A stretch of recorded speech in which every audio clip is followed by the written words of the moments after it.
দেখুন বন্ধুরা, মশলা কষানো হয়ে গেছে। অল্প একটু জল দেবো। এতে দিয়েছি পেঁয়াজ বাটা, টমেটো বাটা, রসুন বাটা, তারপরে নারকেল বাটা, সর্ষে বাটা, ধনে বাটা, জিরে বাটা।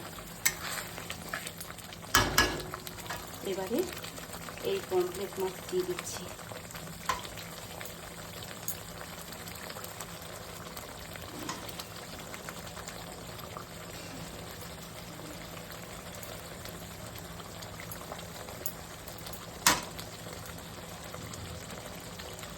কিছু লাগে না, এতে এই মশলাগুলোই ঠিক আছে। আদা বাটা কিন্তু দিইনি বন্ধুরা। আর ওপর থেকে দেখুন এই লাল লঙ্কা একটু দিয়ে দেবো, মানে এই লঙ্কাটাও সেদ্ধ হবে, মানে সেদ্ধর রসটাও ভেতরে ভেতরে যাবে। আর ওপর থেকে একটু ধনে পাতা।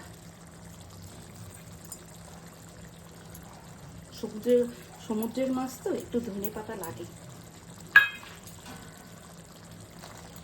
তো বন্ধুরা, কেমন লাগলো কমেন্টে জানাবে। এই হচ্ছে পমফ্রেট, এই দেখুন।